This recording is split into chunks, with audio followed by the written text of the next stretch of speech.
everyone, and welcome to the Propcast. My name is Louisa Dickens, co-founder of Ella Re and board director of the UKPA, and I shall be your weekly host.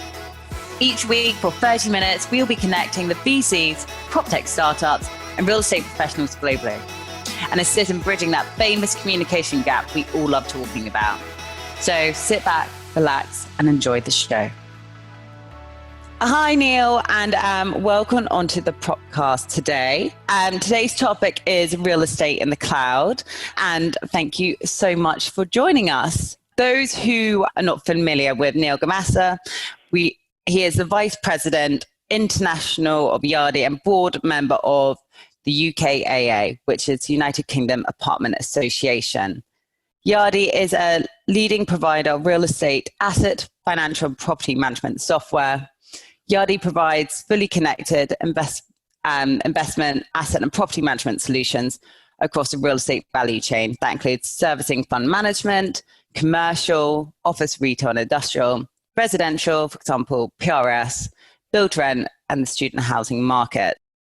Yardi is a privately held company founded in Santa Barbara, California, and Neal manages Yardi's operations across Europe, the Middle East, and Asia Pacific. He lives in Amsterdam and has an undenying passion for innovation, technology, real estate, and the human spirit, and is known to stray out of bounds whilst on the ski slope. So welcome, Neal. I'm delighted for you to be joining us. Thanks, Lou. Delighted to be on the podcast today. And wow, what an introduction. Yeah, well, no, thank you so much for joining us. So what we're going to do, we're going to have a few warm-up questions, answer with sort of one word, and just don't overthink it. So let's start with breakfast of choice. Eggs. Cats or dogs? Oh, dogs. What's your biggest strength? Optimism.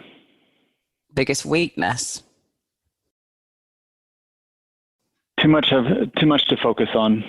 Yeah. Favorite musician? Ooh, that's a tough one. It is a tough one.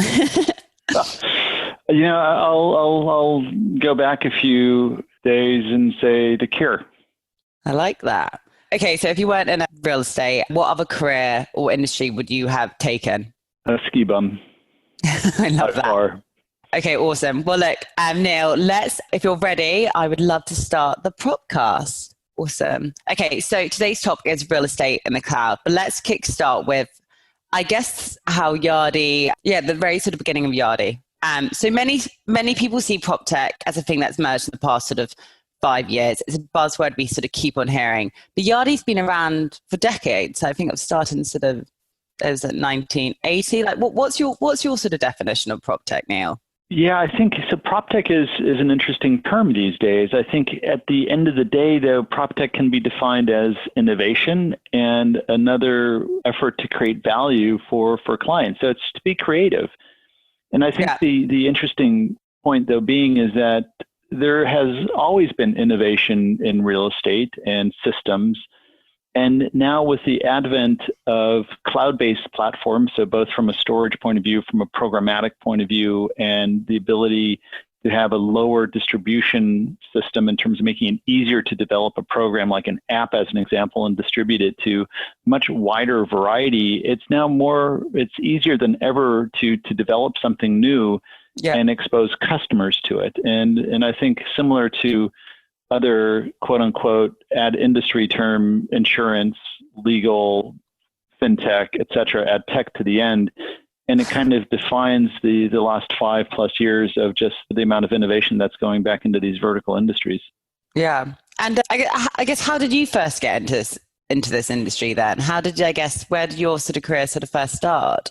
Yeah, so my career first started working for a company in California called Zircom. And it's for many, it's not a company that people would recognize.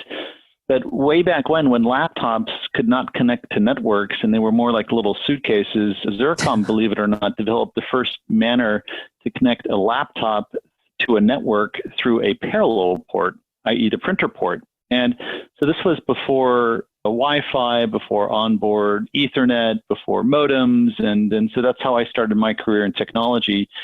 and then moved across to Asia and helped set up the business across Asia and Australia for Zircon, which eventually was bought out by Intel. And then over a period of time, joined Yardi about 10 years ago to help further increase the size of the operations and the focus across Asia Pacific. So it's kind of been an interesting ride over the past 15, 20 years. And what was it like sort of getting into sort of real estate technology? Like, constantly I'm sort of attracting people from different sort of sectors. How did you sort of make that sort of transition? Yeah, the interesting thing about real estate for me is that everyone is exposed to it, right? So we might not know the terminology as to how an investor speaks about real estate, but we're all born into real estate, right? So in a hospital or in a home, we grow up in real estate. We study and rent apartments. So we go to restaurants, we go to malls, and at some point in time, we may buy our own real estate and, make or lose money, but it's all very familiar to us. And what attracted me into the industry was it's very logical in terms of why one purchases real estate and how kind of the capital flows of how you need to make money off of it, how you need to maintain it, how investors invest in it and build it and sell it, et cetera, over a period of time. But what attracted me to it was just this idea that one could do it better. Yeah. And Yardi, Anant Yardi, so Yardi is actually the surname of the founder, and Anant continues to be the president and the owner of Yardi, grew out of a small California garage type of a story in Santa Barbara, so not too differently from your Hewlett-Packards and your other groups that have innovated. And over the past 35 years, Yardi has grown into really the largest global provider of real estate software solutions for the marketplace. And along the way has continuously adapted through different technology trends and innovation trends. And that to me was just a really strong basis to further be able to increase the servicing and being able to support international markets. And so, it's been interesting over the past 10 years. I was going to say, it must be, so it's one thing sort of, learning, a whole sort of new space, but also growing various sort of markets like you have. Was there a market which you sort of went into, which was like the toughest, and why was it? I think a tough market for us initially was the Middle East, as an example. So between the period of 2005 to 2009, there was just a tremendous amount of people building assets.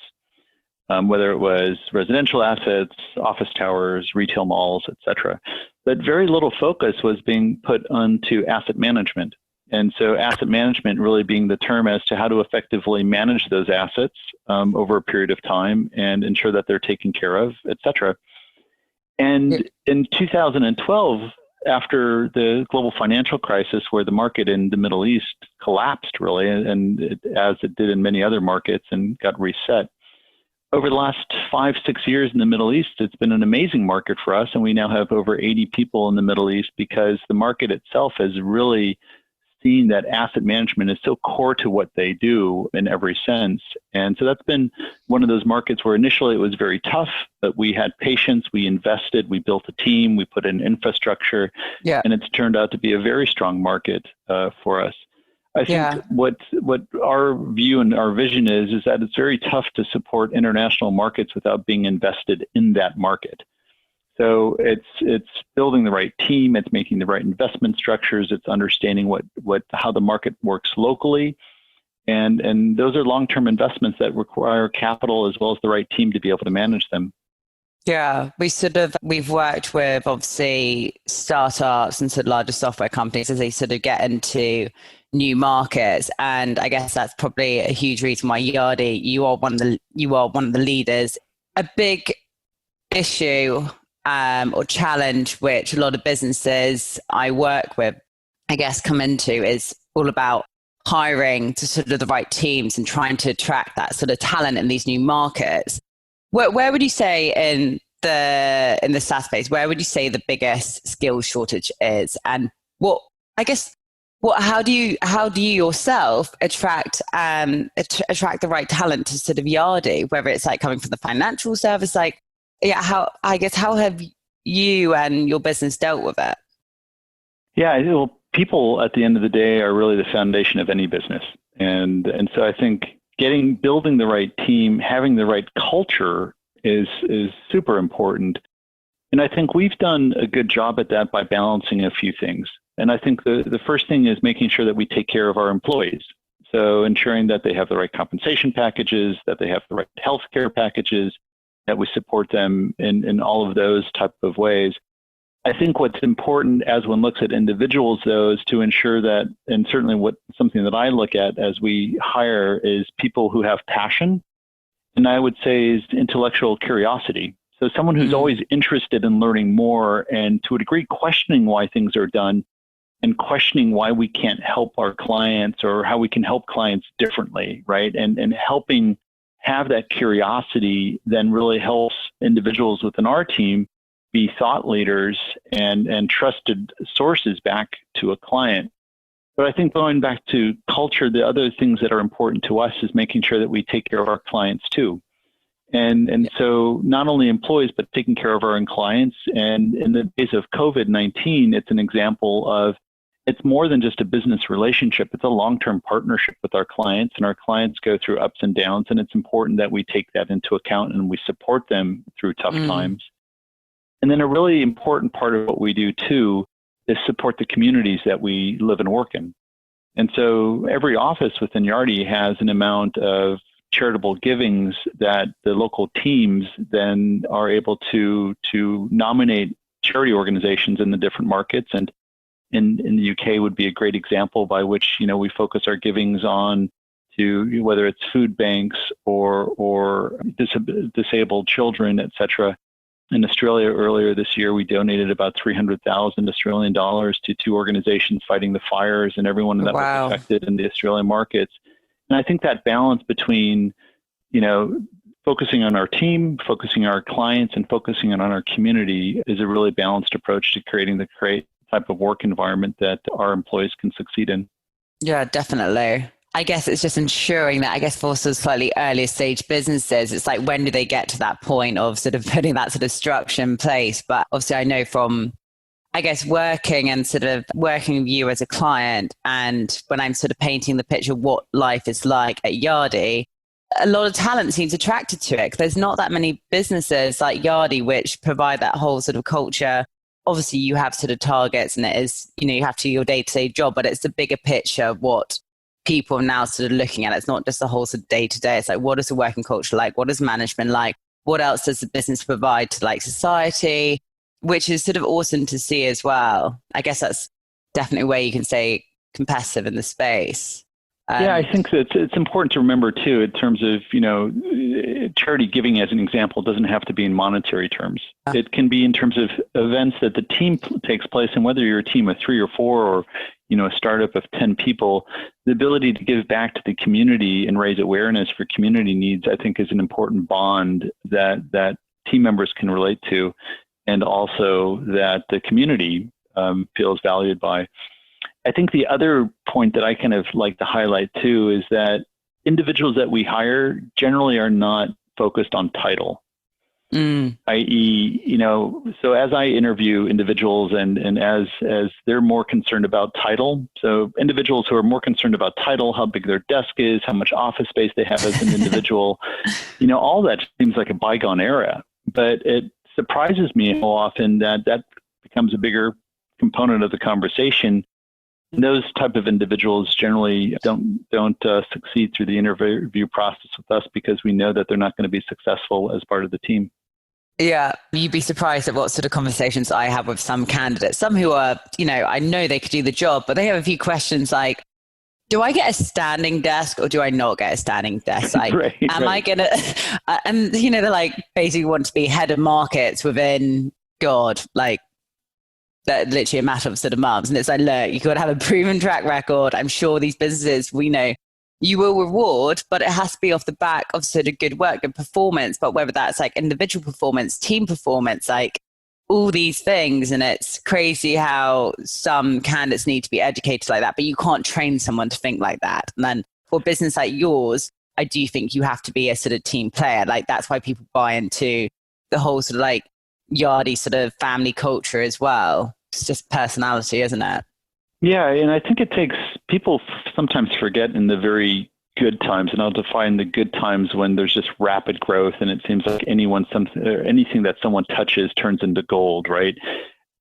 People need to be reminded that it takes time to build up businesses, and the solid businesses that last, right? And I'm not talking about businesses that last 50 years because those are really hard to find. And in fact, the odds are against almost everyone. But businesses that can survive for 5 or 10 years. And there's been so much focus on innovation and PropTech these days of having a better mousetrap that either looks and feels better today, but there's no longevity to the platform. There's no barriers to entry from someone else copying it. And to a degree, there's no willingness to pay in terms of creating value that someone is able to then provide to a customer. And then how much, what's the willingness for a customer to pay on a recurring basis so that you actually have a business that's viable moving forward. And I think sometimes those things are forgotten when rapid innovation comes around. And we've seen this over the last 5 or 10 years, and certainly 20 years ago with the dot-com bubble, as we saw that too, where valuations were outrageous, but again, there wasn't willingness to pay on a long-term basis, and many of those companies did not survive. It didn't mean that the technologies weren't relevant.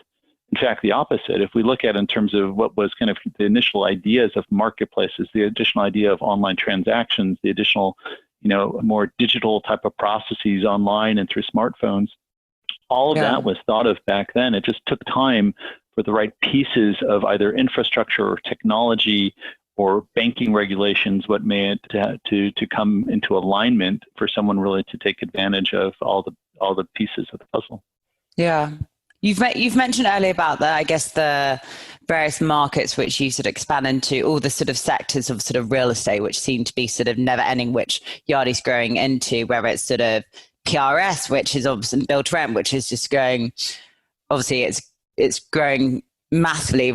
Are there any other sort of areas of expansion for sort of Yardi that you have planned? Is it top secret, or what's the, Yeah. So it's a good question.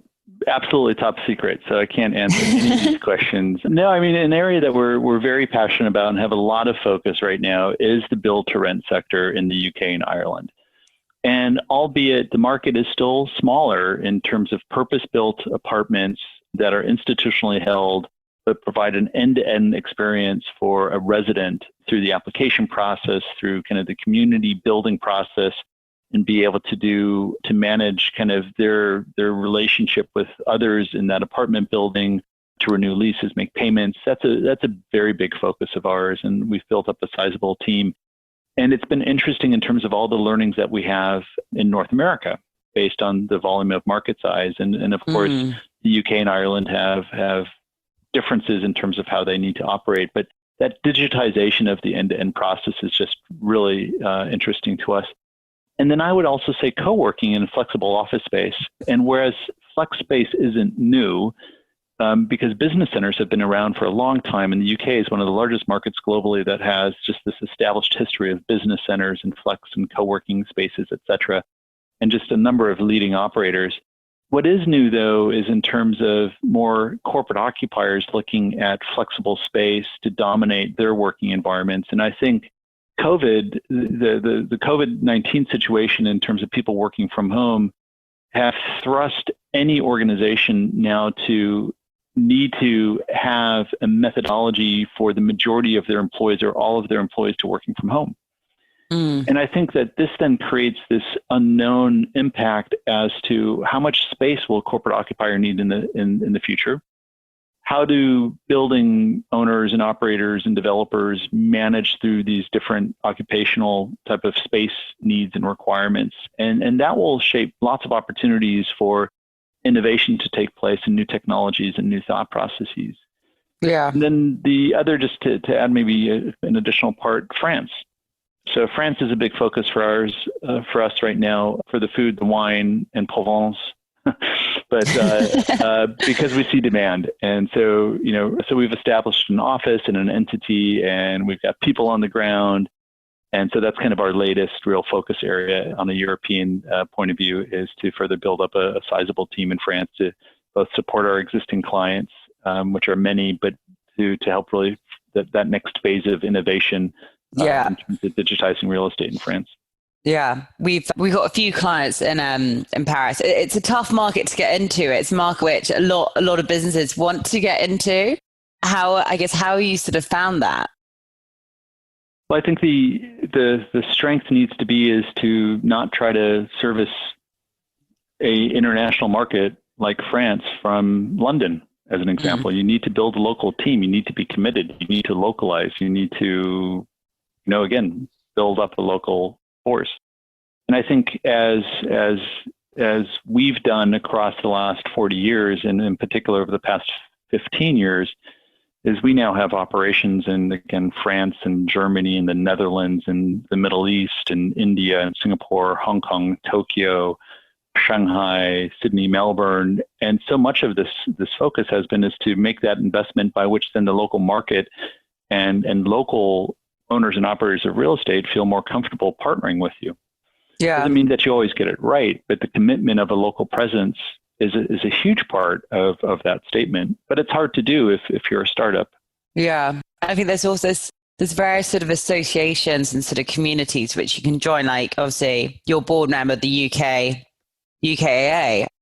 Obviously you're part of the UKPA. There's obviously all these associations in all these countries, and I think it's so important for people to sort of get involved in it, meet the people who are leading it, because these associations are sort of there to connect people, whether it's, I guess, now doing sort of online webinars, what can you learn and take from it to sort of, I guess, help you get involved and sort of grow in that area. And I often don't think people use these associations enough. Like the people who set them up want people to communicate through these associations, but a lot of people just sort of join. And, I've seen obviously Yardi, you've got involved. I think you spoke on a webinar with the UKPA last week. I know you're very sort of active with the UKA.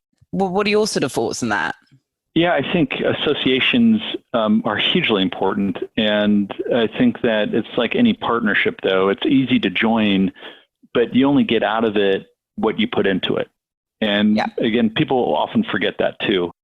And so we heavily support organizations, whether, some of the ones that you named. So the UKAA, we're a founding member of that. And that the UKAA is an offshoot from the North American Apartment Association, really focused on helping educate and create value and the industry around build to rent, because it was really not present to the same degree. And so that's been a really interesting process over the past few years. But then other organizations like the British Property Federation, the UK PropTech Association, all of these are really valuable. But then you have other groups like UNISU who are helping kind of connect a lot of PropTechs and other individuals in terms of from an overall membership directory point of view and other initiatives that James and the team are doing. That's really interesting to us too, because again, it makes the world a smaller place. Yeah. And, but you need to participate and become active and help add value to those communities as much as participating in them. Yeah, there's so many webinars and white papers, but I'd encourage anyone who's interested in the space to participate in not only those associations, but anyone who's interested in property per se. There's just a number of newsletters and websites that you can get free information. And it goes back to that intellectual curiosity. What kind of drives someone to learn? Yeah. And, the example that I give maybe selfishly is that when we moved to Amsterdam 4 years ago from Hong Kong, we were shopping, the family and I were shopping in a shopping center. And I thought to myself, in my geeky nature, I wonder which platform the shopping center uses to manage them all. And I later found out that it was a competitor, so we haven't been back. No, but that's kind of like, it's in terms of if you want to be passionate about the business that you're in, is every individual really optimally needs to think like that in terms of where's that next opportunity? How is someone managing a process today? Whether it's how do you manage your employees and your corporate tenancies? How do I make the experience better? How do I connect people and add value during that process? Yeah. So obviously we've spoken about different sort of markets, I guess bringing in sort of new talent, looking at different sort of parts of sort of real estate. With some various, I guess, new emerging technologies or sort of some fairly early stage startups in the sort of software space, how are you going to say sort of top of the tree with these new businesses coming to the market? Yeah, it's interesting. I think that on one side, our goal is to grow the business gradually.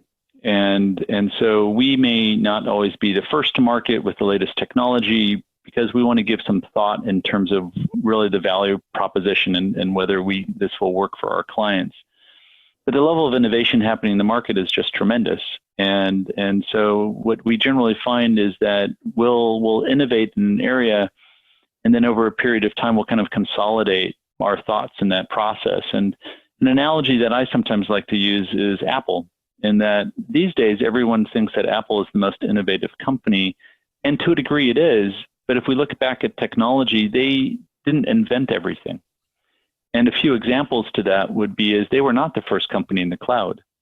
They did not develop the smartphone. They did not develop the MP3 player. They did not develop a handheld device with touchscreen interfaces. They did not develop an online music store initially, right? So all of these things were developed by other groups. Apple just made it much better.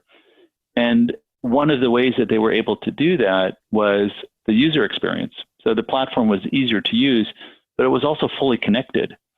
So Apple had strict guidelines in terms of kind of its ecosystem, which made the end-to-end interaction with someone who was on a device, as well as in terms of the security around it, programming languages and others, to have a fully connected ecosystem was really something that's driven success for them.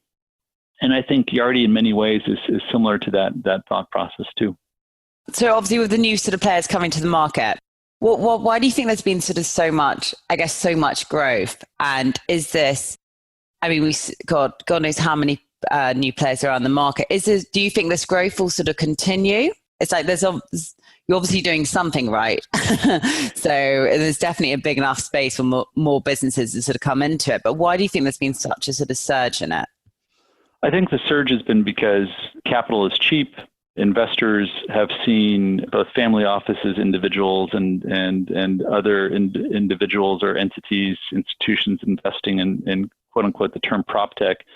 Is you've seen a few quote unquote exits, and you've seen a number of quote unquote unicorn type of valuations, and so there's a lot of money being thrown at it.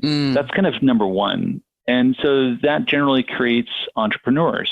Right. So this combination is, does the capital create the entrepreneur, or does the idea create the entrepreneur, and in essence, the capital that then follows?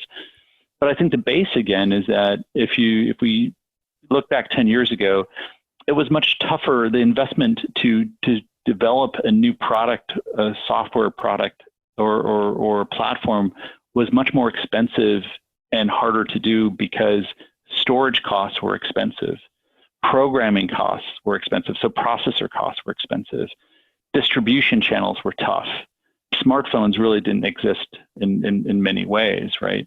And all of that's changed, right? So now you can go to, whether it's the Google Cloud, the Amazon Cloud, the Microsoft Cloud, or a number of other clouds, and get really inexpensive processing power, storage, and then through distribution channels, i.e. online stores, whether it's the Apple Store or the Google Play Store, it's much easier to then distribute new products, whether it's a free product or something that you charge for.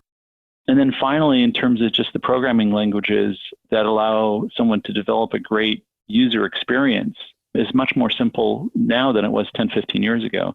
So I think all of those things have attributed to just a number of different startups in the field. Yeah. I think what's interesting to me, though, is that how many are successful? And for every 50 startups that launch every year, there's probably, by the end of the year, there's probably 90% of them, maybe an over-exaggeration, that are on fumes within 12 to 18 months. And you've seen that in the UK. Yeah. And so that doesn't mean that the next amount of capital doesn't go into the next startup that has a better idea and they've learned. I think that's happening, right? So it's just the recycling of the capital and the emergence of entrepreneurs that are pivoting to create something new. But it's tough to then determine which of these prop techs are going to be successful and have longevity beyond, 1 or 2 or 3 years. I think that's the biggest challenge right now. Yeah. And so if we look at what does the future of SaaS in this current climate look like to you? I think the question of will applications be in the cloud or not, that ship has sailed. I think that, the market is gone down a SaaS model. I think there's lots of different definitions as to what the cloud and the SaaS models mean, right? And an example of that would be is data aggregated? Does an individual have a single tenanted platform at a database level? Is the application multi-tenanted, et cetera? So there's lots of different variations of that.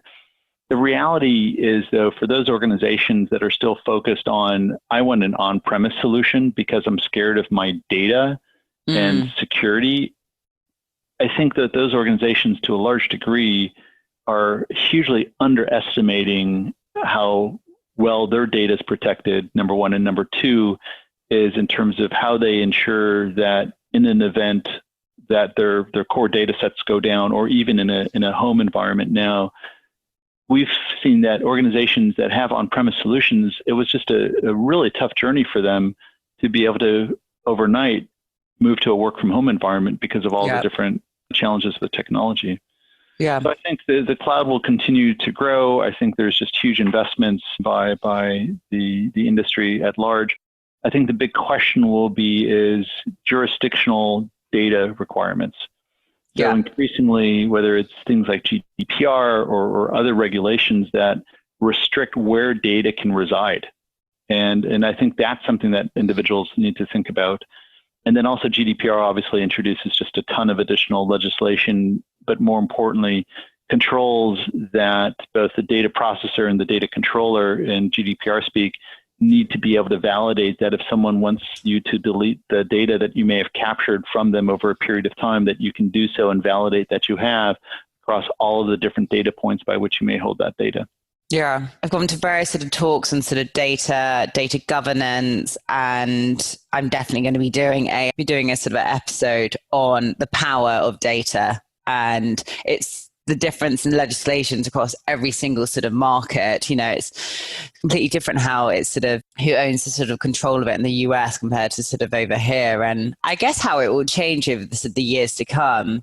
But Neal, it's been an absolute pleasure having you on the Propcast this morning, and also learning more about real estate in the cloud. You shared some really incredible insights, and it's been great to learning about, I guess, how Yardi has transformed over the years, and I guess how it will continue to grow from strength to strength in the future. I guess ultimately how it will sort of affect the way, I don't know, the real estate world. I've got one final question. Okay. It's a little warm down question. That's all right. I'm ready. Okay. Before you sort of get back to your working day. Okay. You are allowed to invite 3 people to your dinner party. We're talking, this is going to be the ultimate dinner party thrown by you. 3 guests. Could be anyone. Who would they be? It's a tough one. That is a tough one. You keep on throwing me these curveballs. I mean, in this day and age of lockdown, it could just be 3 friends, right? So who I haven't seen in a long time. But this is true.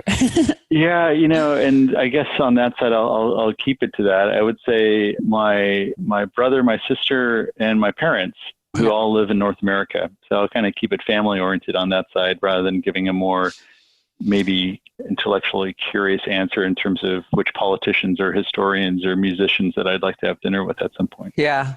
Oh God, I didn't know how intellectual mine would be. I'd probably ask for the Queen to come and a few other rogue characters to keep things sort of spicy. But yeah, you'd have to then ask in terms of where they would all get together. So no, exactly. And yeah, my culinary skills aren't to the top. I've definitely been developing them during the sort of lockdown, but it's never good when your mum gives you a cooking for basics cookbook at Christmas. But hey, we're all here to sort of learn and strive for more. But honestly, Neal, it's been an absolute pleasure. Do you have any sort of questions or anything sort of more to add?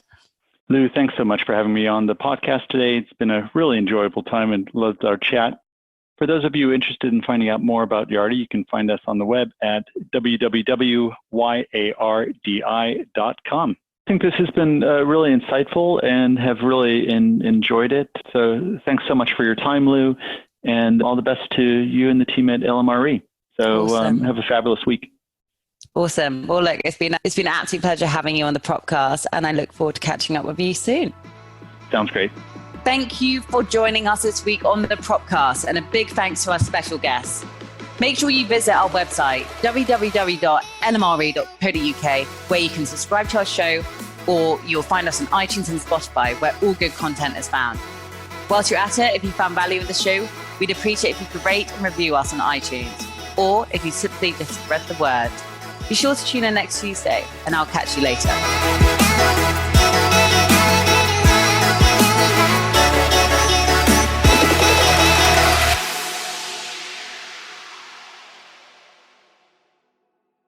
You're listening to a Podcast Company podcast. This was made by Podcast Syndicator, where we help you go from start to grow to making money with your podcast. Let us help you share your message and your voice with the world. Reach out now, Jason at podcastsyndicator.com or Brett at podcastsyndicator.com to find out more. Thank you for listening, and do come back to hear nothing but the best podcasts.